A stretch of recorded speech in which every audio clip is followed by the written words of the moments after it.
Merci d'être avec nous sur Al24 News au sommaire de l'actualité de ce mercredi de juillet. Nouvelle journée sanglante dans la bande de Gaza. Les forces de l'entité sioniste font près de 80 martyrs et 500 blessés au 107e jour de la reprise du génocide de l'entité sioniste contre l'enclave palestinienne. Le mouvement palestinien Hamas confirme discuter de propositions en vue d'un cessez-le-feu à Gaza reçu des médiateurs au lendemain de l'annonce par Donald Trump d'un éventuel accord de cessez-le-feu de 60 jours dans la bande de Gaza. Le président algérien Abdelmadjid Tebboune reçoit à Alger le ministre vénézuélien du pouvoir populaire pour l'agriculture productive et les terres, Julio César León Heredia, qui lui a remis une lettre de son homologue vénézuélien Nicolás Maduro. Et puis les États-Unis annoncent la suspension de leur livraison d'armes à Kiev, disant s'inquiéter de la baisse de leur propre stock de munitions. Le Kremlin salue une décision en faveur d'une éventuelle fin de conflit.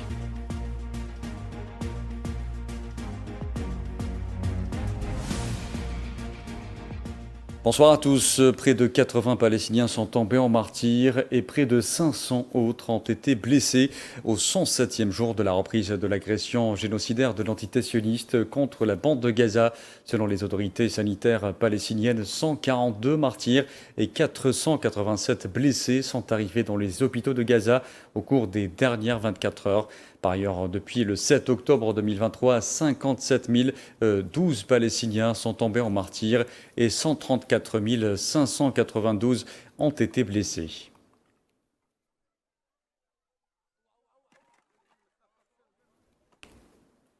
Et les forces de l'entité sioniste ont commis ce mercredi plusieurs massacres dans la bande de Gaza. L'un des plus meurtriers est celui de la ville de Gaza, où au moins 20 Palestiniens sont tombés en martyrs. Plutôt 40 Palestiniens sont tombés en martyrs. Le point de la situation avec Khaireddine Battache. Gaza devient-elle aujourd'hui la seule région du monde qui n'a pas droit à la paix ? La journée vécue par les Palestiniens depuis les aurores apporte de nouveaux éléments de réponse à une situation désastreuse dont seul le peuple palestinien connaît l'ampleur. Du nord au sud, en passant par le centre, l'enclave palestinienne a encore payé un lourd tribut en âmes civiles innocentes. 78 martyrs selon les chiffres officiels, dont 40 rien que dans la ville de Gaza. D'une barbarie sans nom, la machine de guerre sioniste vient tout juste d'assassiner 17 Palestiniens en bombardant la fleur au fusil, un immeuble abritant des déplacés à Haï Zaytoun, au sud de la bande de Gaza. Nous avons ici 7 enfants et 5 femmes. La plus jeune parmi ces martyrs a 2 mois seulement. Ce bébé a 2 mois. Elle a été tuée dans ce bombardement. Je ne peux pas la montrer car son corps est entièrement calciné. En parallèle aux bombardements incessants ciblant méthodiquement femmes et enfants, 11 civils ont été tués aujourd'hui par les balles de l'armée d'occupation en allant chercher de quoi se nourrir dans différents points de distribution des aides gérées par la compagnie américano-sioniste, portant à 39 le nombre de martyrs palestiniens tués durant les dernières 24 heures suivant ce procédé odieux et perfide, 640 au total depuis le lancement de ce mécanisme. À Gaza, la mort est partout. Les procédés sont multiples et à la fin de la journée, on compte les martyrs, parfois ceux qui restent d'eux. Dans une tente abritant des déplacés près d'une école à Sheikh Radouane, bilan, 3 martyrs. Dans une autre près d'un restaurant au niveau de la rue Sinaa, 5 martyrs, ou encore 3 autres au niveau de la rue Nafaq, où un regroupement de civils a été pris délibérément pour cible.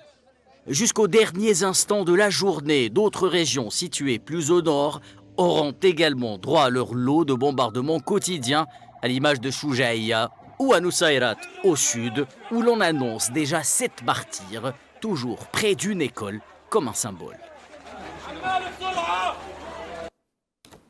Et les forces de l'entité sioniste continuent de s'en prendre au personnel de santé. Ce mercredi, le directeur de l'hôpital indonésien et plusieurs membres de sa famille sont tombés en martyrs, victimes des bombardements de l'entité sioniste.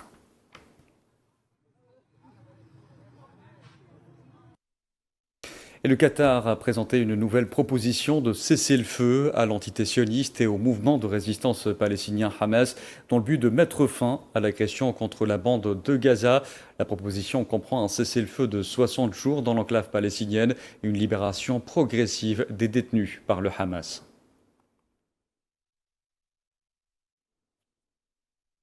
Et pour sa part, le mouvement palestinien Hamas a confirmé ce mercredi discuter de propositions en vue d'un cessez-le-feu à Gaza, reçu des médiateurs qui pilotent les négociations indirectes avec l'entité sioniste. Hamas a souligné faire preuve d'un haut sens de responsabilité et mener des consultations nationales pour discuter des propositions transmises afin de parvenir à un accord garantissant la fin de l'agression, le retrait de l'entité sioniste et une aide urgente dans la bande de Gaza.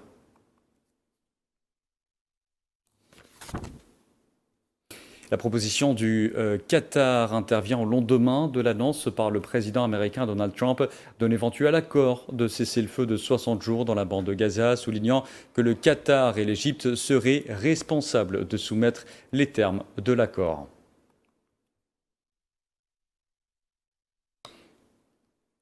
Et l'annonce d'une éventuelle trêve par Donald Trump a été accueillie avec prudence par les Palestiniens de la bande de Gaza.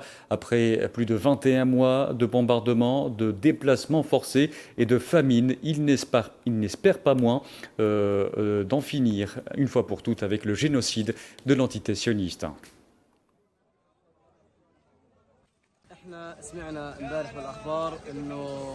Nous avons appris hier aux informations que le président américain Donald Trump avait annoncé sa décision de mettre fin à la guerre contre Gaza. Nous espérons que cette décision sera prise au plus vite, car franchement, nous sommes là et excédés par l'injustice et le génocide que nous subissons.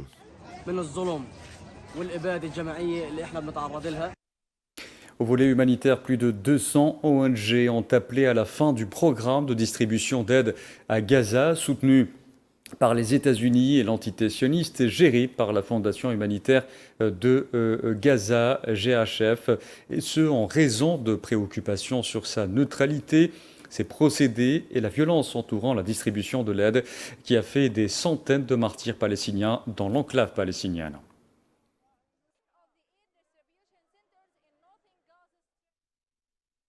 Je vous en parlais en titre également. Le président algérien Abdelmadjid Tebboune a reçu ce mercredi à Alger le ministre vénézuélien du pouvoir populaire pour l'agriculture productive et les terres, Julio César León Heredia, qui lui a remis une lettre de son homologue vénézuélien Nicolás Maduro, le remerciant notamment pour les activités devant être menées à l'avenir pour consolider les relations entre les deux pays.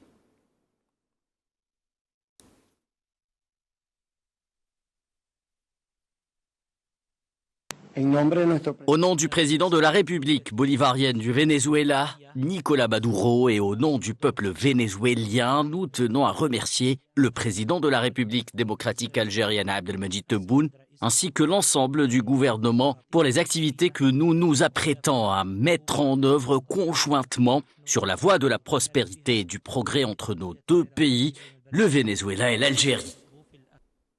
Le ministre d'État algérien, ministre des Affaires étrangères, de la communauté nationale à l'étranger et des Affaires africaines, Ahmed Attaf, a reçu ce mercredi un appel téléphonique de son homologue polonais, Radoslaw Sikorski. L'appel a permis de passer en revue les différents axes des relations d'amitié et de coopération entre les deux pays et d'examiner les moyens de leur insuffler une nouvelle dynamique dans la perspective de la visite du ministre polonais des Affaires étrangères en Algérie prévue durant le deuxième semestre de l'année en cours. À cette occasion, les deux ministres ont échangé les vues et les analyses sur les questions régionales et internationales, notamment la situation dans la région sahalo-saharienne.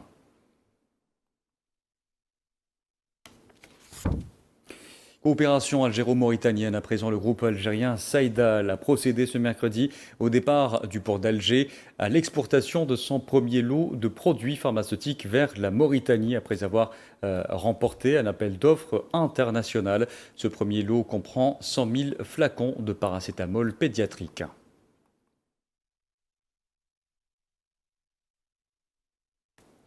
Et dans cette même dynamique et dans le cadre de sa stratégie d'expansion et de coopération régionale, Sonatrach a renforcé sa présence en Afrique de l'Ouest avec un intérêt croissant pour le marché mauritanien. L'initiative s'inscrit dans une démarche plus large de coopération énergétique entre les deux pays. Le point avec Mohamed Wali Ben Shaban.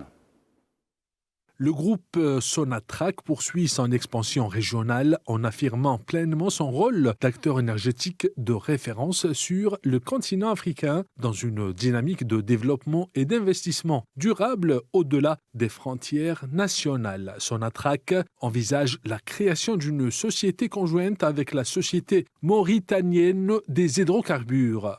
Ce projet de partenariat vise à assurer la distribution et la commercialisation des produits pétroliers sur le territoire mauritanien. Il s'inscrit dans un cadre global de coopération énergétique entre l'Algérie et la Mauritanie, couvrant l'ensemble des segments de la chaîne de valeur des hydrocarbures.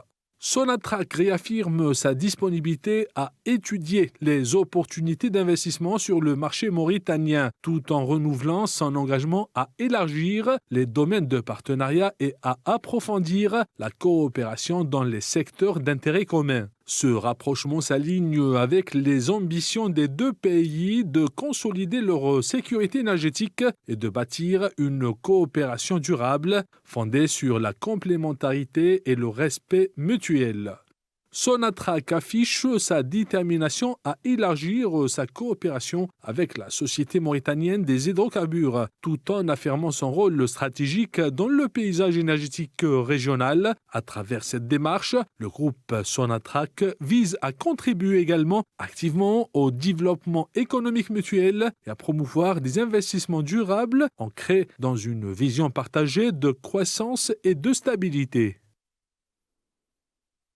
Bilan opérationnel de l'armée algérienne, 35 terroristes et 227 éléments de soutien au groupe terroriste ont été neutralisés et 333 armes à feu et une quantité de munitions ont été récupérées durant le premier semestre de l'année en cours. Par ailleurs, et dans le cadre de la lutte contre la criminalité organisée, les différentes unités de l'armée algérienne ont multiplié les efforts afin de contrecarrer le fléau du narcotrafic dans le pays, ce qui a permis l'arrestation de 1186 narcotrafiquants et la mise en échec des tentatives d'introduction de 17,12 tonnes de kif traités provenant des frontières avec le Maroc, alors que 663 kg de cocaïne et 24 millions de comprimés psychotropes ont été saisis.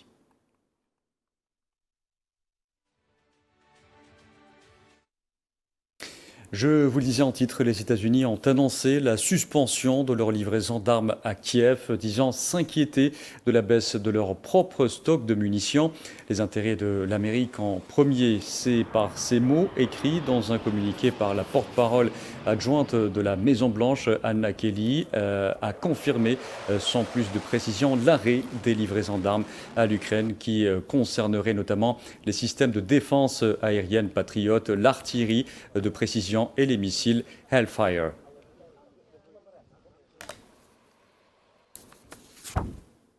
Et le Kremlin a salué la décision des États-Unis en faveur de la suspension de certaines livraisons d'armes à l'Ukraine, affirmant que moins d'armes sont expédiées à Kiev, plus tôt le conflit prendra fin.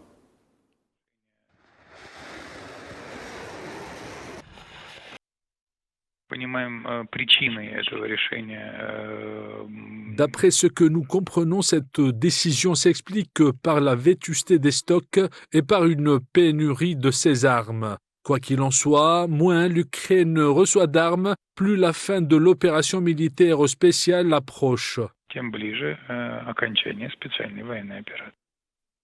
Dans le dossier du nucléaire iranien, le président Massoud Pezeshkian a promulgué la loi relative à la suspension de la coopération avec l'Agence internationale de l'énergie atomique, approuvée la semaine dernière par le Parlement, une décision motivée par l'inaction, voire le silence complice de l'AIEA face à la dernière agression de l'entité sioniste contre les installations nucléaires iraniennes. Safwan Ben Sabri. Le divorce est désormais acté. L'Iran a officialisé la fin de sa coopération avec l'Agence internationale de l'énergie atomique. Au lendemain de ce qu'on appelle aujourd'hui la guerre des 12 jours, le Parlement iranien avait voté en masse pour l'arrêt de toute coopération avec l'AIEA, agence onusienne chargée du nucléaire. Le texte est entré en vigueur aujourd'hui suite à sa promulgation par le président iranien Massoud Pezeshkian. Téhéran reproche à l'AIEA son silence quant à l'intention de l'Iran de se doter de l'arme nucléaire. Ce n'est qu'après l'agression sioniste sur l'Iran que le directeur de l'agence a pris la parole, déclarant que rien ne prouvait que l'Iran cherchait à se doter de l'arme atomique. Trop tard, pour l'Iran le mal est fait, l'AIEA ayant entretenu le flou sur le nucléaire militaire iranien, au lieu de se porter garante de la République islamique. L'Allemagne a qualifié de désastreuse la nouvelle loi iranienne, mais Berlin s'était réjoui du bombardement par l'entité sioniste de l'Iran. Sur place, les inspecteurs auront désormais besoin de l'accord du Conseil suprême de sécurité nationale pour accéder au site. L'ambassadeur iranien à l'ONU a déclaré que les inspecteurs se trouvaient en sécurité en Iran, mais que leurs activités ont été suspendues et qu'ils n'étaient pas autorisés à se rendre sur les sites. Dans l'actualité également, le président américain Donald Trump a annoncé ce mercredi avoir conclu un accord avec le Vietnam exemptant de droits de douane les produits américains, alors que les exportations vietnamiennes, elles, seront frappées par au moins 20% de surtaxe aux États-Unis. L'annonce intervient une semaine avant le retour annoncé de ces droits de douane les plus punitifs à l'encontre de dizaines de partenaires commerciaux.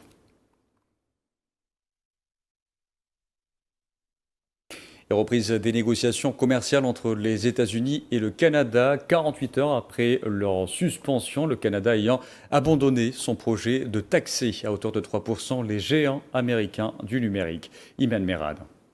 En dents de scie depuis des semaines, les relations commerciales entre le Canada et les États-Unis viennent de connaître un nouveau rebondissement. Après une suspension surprise annoncée vendredi par Donald Trump, les négociations ont repris en moins de 48 heures, en cause une taxe canadienne sur les géants du numérique. Cette taxe de 3% sur les revenus générés au Canada par les grandes entreprises numériques comme Amazon ou Google devait entrer en vigueur dès ce mois de juillet. Washington a vu rouge, y voyant une mesure injuste contre ses fleurons technologiques. Résultat, Trump suspend les pourparlers. Mais dimanche soir, Ottawa fait marche arrière. Le gouvernement canadien annonce le retrait pur et simple du projet de taxe pour ne pas compromettre les discussions commerciales essentielles. Une décision saluée immédiatement par les États-Unis et par Amazon. Cette décision est un signal fort en faveur d'un dialogue constructif et équitable entre partenaires commerciaux. Dans une récente interview à Fox News, Donald Trump a affirmé que le Canada devrait être le 51e État. Le Canada devrait être le 51e État, vraiment, parce que le Canada dépend entièrement des États-Unis. Nous, pas d'eux. Le Washington Post rappelle que Trump a repris cette idée à plusieurs reprises, qualifiant la ligne de frontière de tracée artificiellement avec une règle. Il a aussi précisé qu'il n'envisage pas de recours militaire. Très peu probable que l'on utilise la force militaire pour annexer. Le gouvernement de Mark Carney, Premier ministre du Canada, a fermement écarté toute idée d'annexion, déclarant qu'il n'y avait aucune chance que le Canada devienne un État américain. Dans la foulée, les deux pays ont relancé les discussions avec pour objectif signer un nouvel accord commercial avant le 21 juillet. Vague de chaleur précoce, c'est ainsi que l'Organisation météorologique mondiale a décrit la canicule qui s'abat ces derniers jours sur plusieurs pays, notamment méditerranéens, et ce, en début de l'été.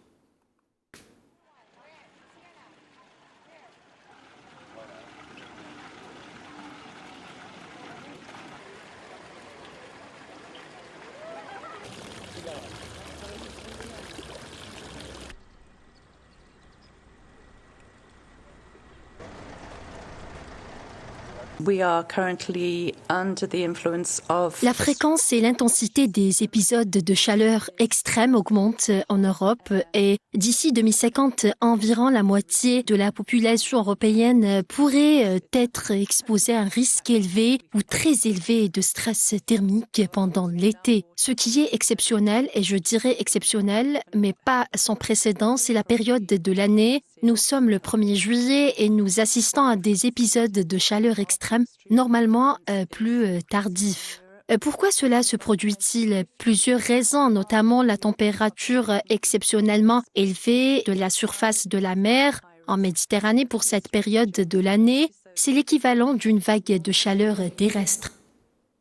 Allez, en terminant en musique avec la tombée de rideau hier soir à Alger sur la 25e édition du Festival européen de musique.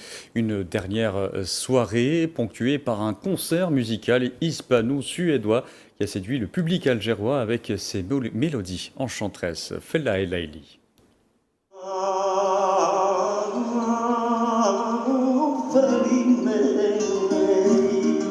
Deux styles, deux pays, une même scène et un public conquis. La 25e édition du Festival européen de la musique s'est clôturée en beauté au Théâtre national algérien Mahidine Bestarzi. C'est l'Espagne qui ouvre la soirée avec un flamenco vibrant avec Jesús Corbacho. Chaque son, chaque geste raconte une histoire. Pour moi, c'était une expérience inoubliable. C'est ma première fois en Algérie. Et la vérité, que ce soit pour moi ou pour mon groupe, c'est une chose qu'on ne peut pas l'oublier parce que ça nous a apporté beaucoup de joie. De voir le théâtre rempli de gens intéressés par le flamenco, on a où sentir la chaleur du public et l'Algérie. On se sent très chanceux. Donc nous sommes très contents que les gens aient choisi ces groupes espagnols pour clôturer. Et comme vous pouvez voir, la salle est pleine, donc j'espère que ça va être un grand succès. En Algérie, en général, vous aimez beaucoup le flamenco. Virage musical vers la Suède. Le groupe Mon Lynx apporte une énergie brute, féminine, libre, entre blues et rock. Les voix s'élèvent, le public vibre. On est vraiment ravis. C'était incroyable. Le public était super chaleureux et très réceptif aux artistes. Ce qu'on a proposé, c'est un rock bien enraciné avec des influences bleues. Une musique qui donne de la force, de l'énergie et beaucoup de joie aussi.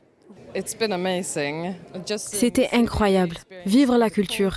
Écouter toute cette musique, c'est vraiment une expérience exceptionnelle pour nous. En tant que Suédois, sur scène, on a apporté beaucoup d'énergie. On espère vraiment que le public a apprécié. Ce sont deux artistes femmes qui montrent leur capacité et la force qu'elles ont pour avancer et faire de la musique qui attire le public. La soirée a visiblement séduit le public. Entre applaudissements et sourires, l'émotion était bien présente. Ça a été une soirée époustouflante. C'était un très bel ensemble de flamenco. C'est l'un des plus beaux ensembles que j'ai pu voir jusqu'à présent. Ils étaient fabuleux, aussi bien les chanteurs que les danseurs. C'était une agréable soirée. Le public était vraiment très très festif. Ça se voit que la jeunesse a appris à aimer tout ce qui est folklore, tous les styles musicaux. Tout au long de la semaine, le festival a réuni 11 groupes venus de 10 pays européens, offrant au public algérien un éventail de voix et de cultures. Et c'est sur ces rythmes qu'on arrive à la fin de ce journal. Merci à vous de l'avoir suivi. Vous pouvez revoir ce programme sur le site d'Al24 News ou à travers nos différentes plateformes en scannant le QR code qui s'affiche en bas de votre écran. Excellente soirée à tous.